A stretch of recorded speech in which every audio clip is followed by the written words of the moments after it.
Pessoal, indo para a parte final da aula, tá?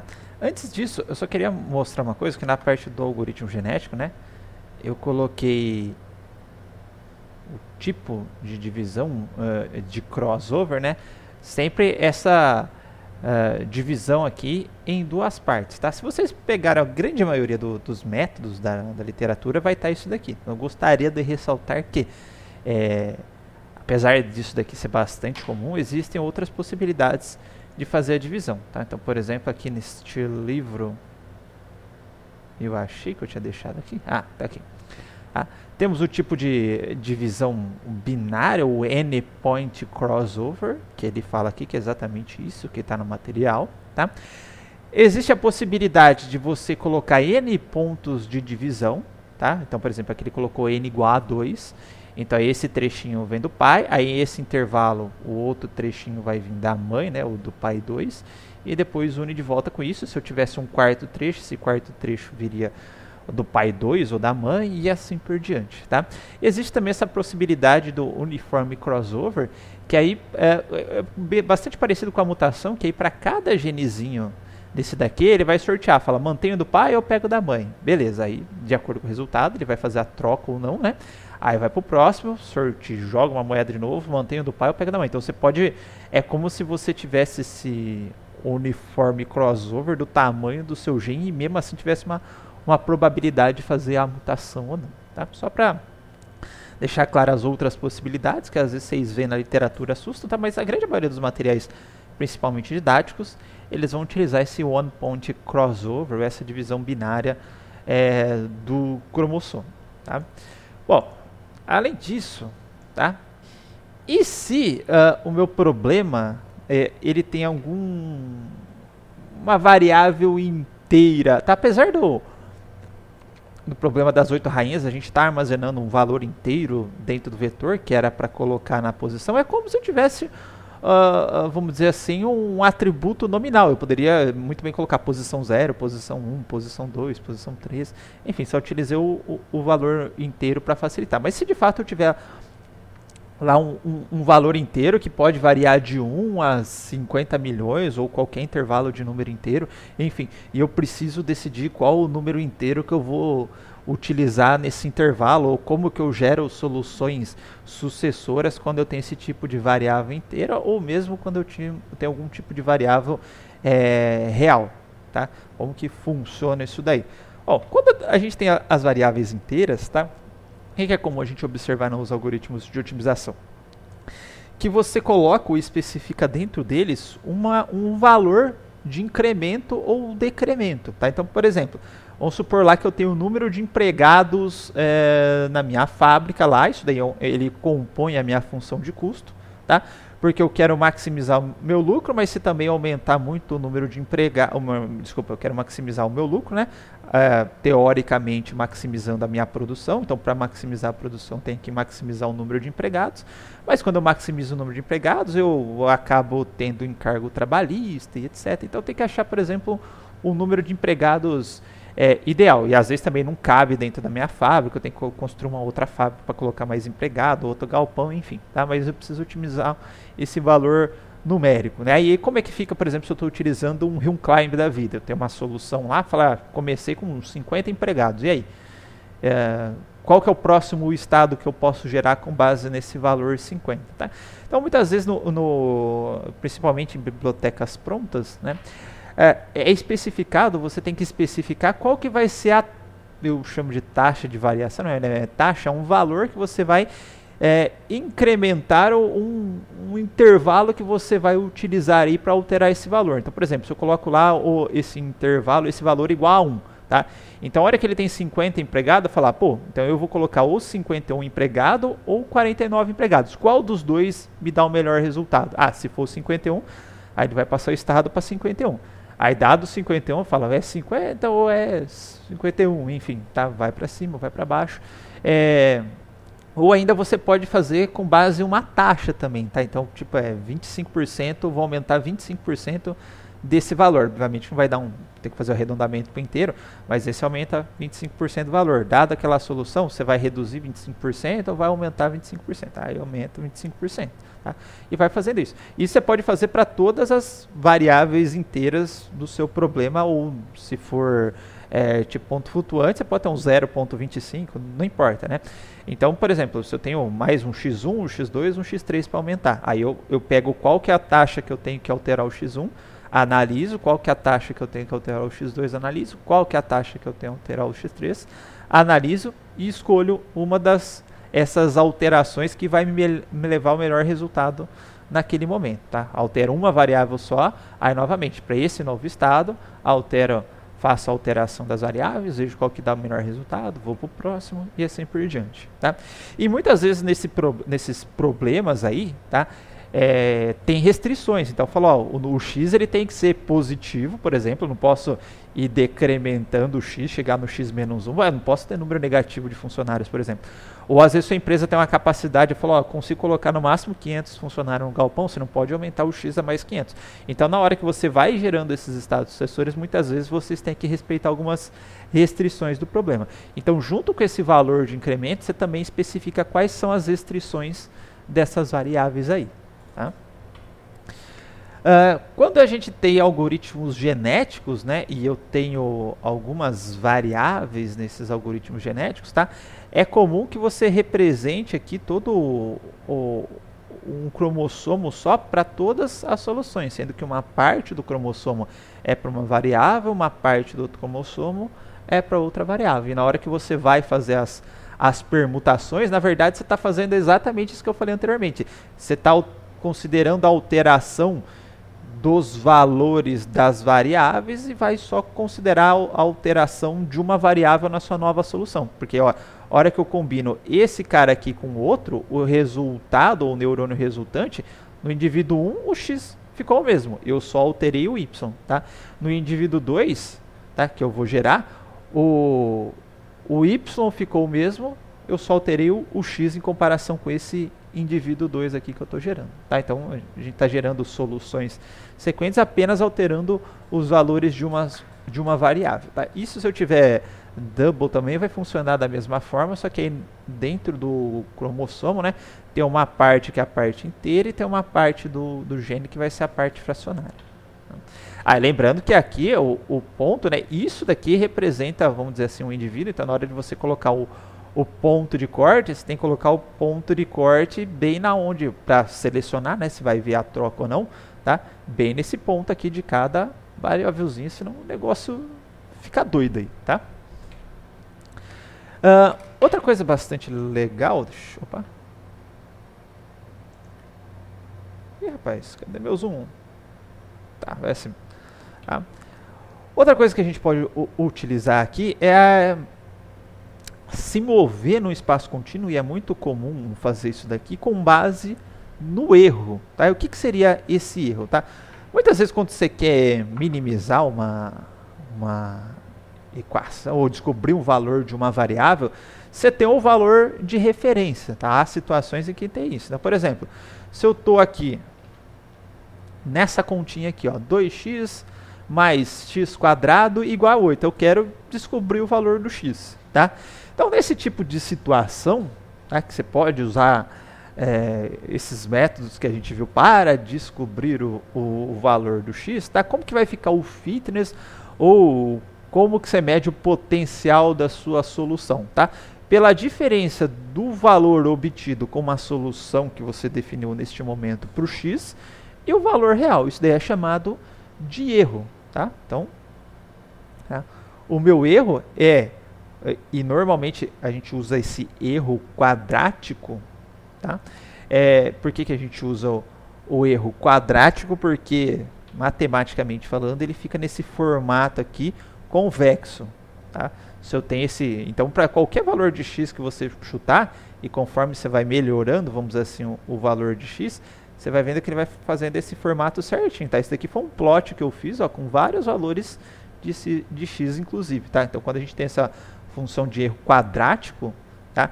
A gente consegue ter esse formato aqui do nosso problema de busca, e se eu tenho esse formato desse problema de busca, é muito fácil com um calibezinho simples, né, eu chegar no ponto ótimo aqui. Tá? Então, por isso que a gente usa o erro quadrático. Tá? Então, o erro é, na verdade, o valor que você obtém com a solução e aquele valor esperado. Tá? Voltando para a equação, o valor esperado seria o 8, o valor que eu obtenho, por exemplo, se eu chutei x igual a 1, então teria 2 mais 1, seria 3. Então, meu erro quadrático, né, é 3 menos 8 ao quadrado dividido por 2, tá? Que é meio erro quadrático. Tá? Bom, e com base nisso, tá, que eu coloquei um probleminha mais complexo, pô, quero o valor de x, tal de que 3x menos seno de x é x.9, tá? Se pensar como programar isso, às vezes pode ser meio complicado, até porque você tem que programar várias coisas. Falou, pô, como que eu tiro esse seno daqui? Eu nem lembro como é que eu reverto ou faço daí. Quando é só o x é fácil, isola o x e tal, mas mesmo assim você pensar em programar isso daí, às vezes pode ser meio complicadinho. Tá? Então a gente tem uma solução bastante simples para resolver esses problemas aqui, tá? Que é o seguinte, tá? Quando eu tenho erro, tá? Eu sei se eu tenho que diminuir o meu valor ou eu sei se eu tenho que aumentar o meu valor de uma determinada variável da solução. Por exemplo, se aqui eu colocar x igual a 0, certo? X igual a 0, isso daqui vai dar 0, isso daqui vai dar 8. Tá? Ah, desculpa, aqui é o erro quadrático da função. Tá? Para a gente fazer isso que a gente vai fazer agora, a gente vai obter só o erro, tá? Depois da formulação, que a gente vai ver mais para frente, vai com o erro quadrado. Mas, ó, se eu tiver só o erro, tá? O valor obtido menos o valor esperado. Vou colocar aqui na equação, se eu chutei 0, tá? 0, tá? Vai ser 0 menos 8, dá menos 8. O que isso significa? Bom, se o valor que eu chutei, subtraindo o valor esperado, isso dá um valor negativo, tá? Significa que eu estou chutando muito para baixo, esse valor está muito baixo, ok? Então eu tenho que aumentar o valor. Coloquei x igual a 0, dá 0, tinha que dar 8, esse valor de x que eu chutei está meio baixo, então qual que é a tendência? Tendência é que eu aumente esse valor. Por outro lado, vamos supor que eu coloque x igual a 4 aqui, tá? X igual a 4 vai dar 8 aqui, né? Aqui vai dar 4 vezes 4, 16, isso daqui vai dar 24, tá? E aí, 24 menos 8, tá? Dá 16. Pô, mas 16 tá passando pra caramba também, ó. Mas agora tá passando pra frente desse valor que eu esperava obter. Ou seja, se eu tiver que arrumar esse x, eu vou ter que arrumar ele para trás. Eu vou ter que diminuir o valor dele, tá? Então, isso que eu tô botando aqui, obviamente, que é o erro quadrático, tá? Mas só para dar a impressão pra gente, ó, que se eu tô colocando o valor de x aqui, ó, de 0, depois de 0, obviamente, né? Mas ele está muito longe da solução ideal, tá? Esse erro, tá? Vai ter um erro, que o erro quadrático sempre é positivo, né? Mas aquele erro lá que eu ia obter, só o valor obtido menos o valor esperado, vai ser negativo. Então, eu estou chutando para trás do meu ponto ótimo. Então, como se eu tivesse vindo para cá. Esse daqui seria a solução ótima. Se esse erro meu for positivo, só o erro, né, valor obtido menos o valor esperado, significa que eu estou passando para frente um pouco esse valor. Tá? Então, eu teria que diminuir esse valor, certo? Aqui é a mesma coisa. Tá?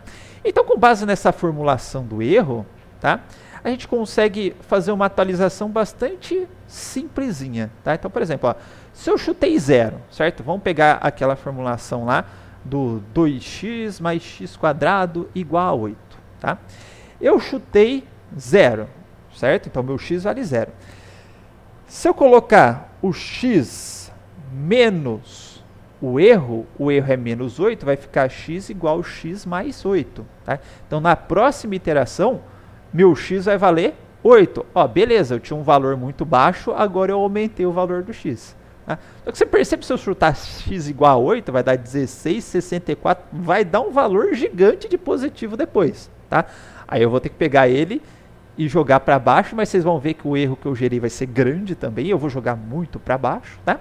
Então, para que não ocorra esse problema de eu ficar aumentando muito o valor do x ou diminuindo muito o valor do x conforme o erro, tá? A gente coloca junto dessa formulação esse neta, esse símbolo grego neta, que eu costumo chamar de taxa de aprendizado ou taxa de atualização de erro, tá?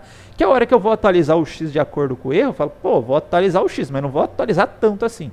Eu vou fazer ele caminhar em direção ao erro a pequenos passos, tá? Para não correr o risco de eu passar muito do erro aqui também. Então, pegando um exemplo simples, tá?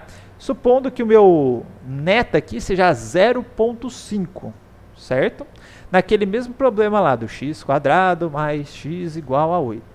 Eu vi que o meu erro era menos 8, tá? Menos 8, tá? Vezes 0,5 vai dar menos 4, tá? Então vai ficar x menos menos 4. O x que era 0 vai virar 4. Tá? Com o x igual a 4, ele dava x²,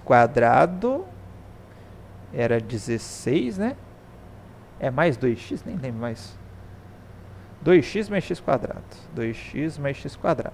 Tá? Então, x² é 4, 8, 16. Isso dá 24. 24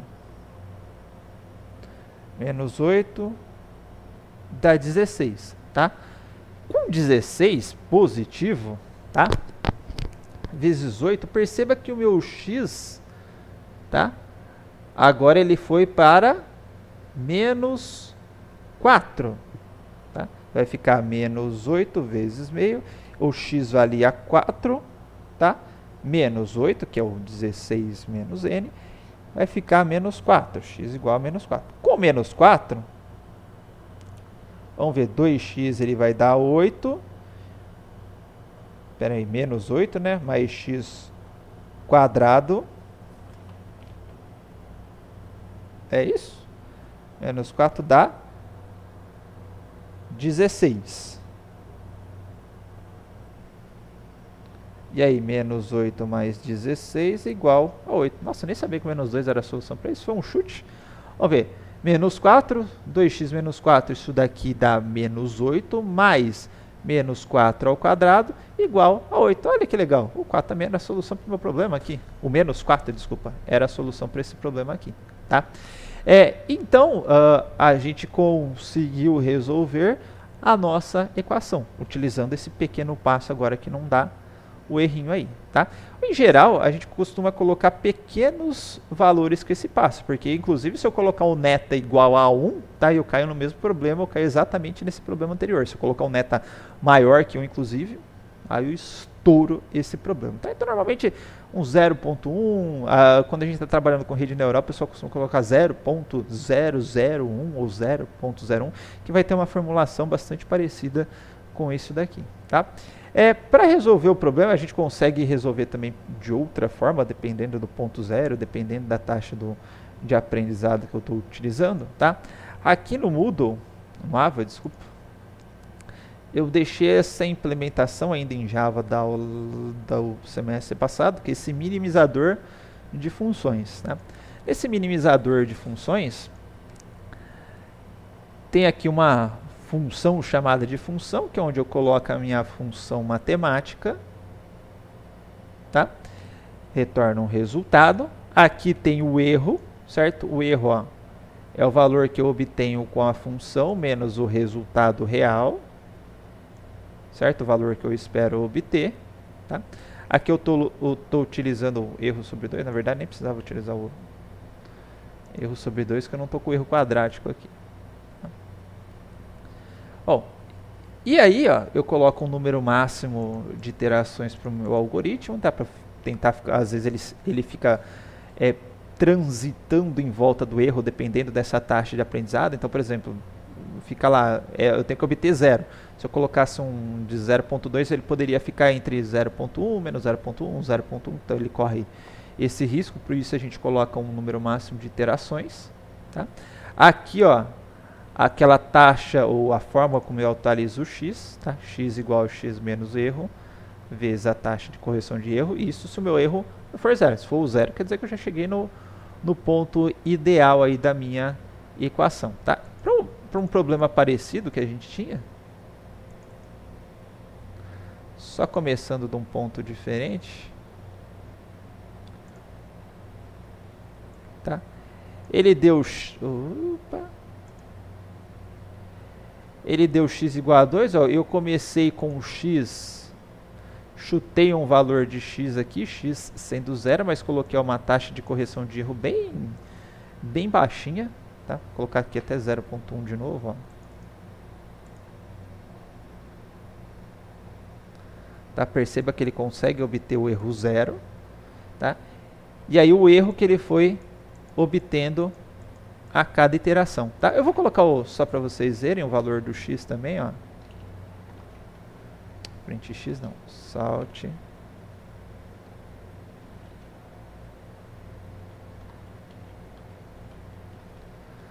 Imprimir o erro, colocar aqui, opa.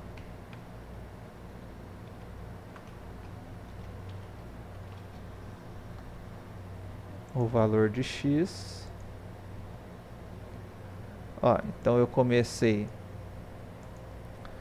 o x valia 0, na primeira vez que ele obteve o erro de menos 0.8, né, como a taxa está 0.1, ele atualizou o x para 0.8, depois para 1,36, e aí ele foi indo aqui nas casas decimais, 99999, até que ele chegou no x igual a 2. O x igual a 2 também é uma, também é uma solução para esse problema, tá? 2 vezes x vezes 2 dá 4, mais x ao quadrado é 4, solução igual a 8.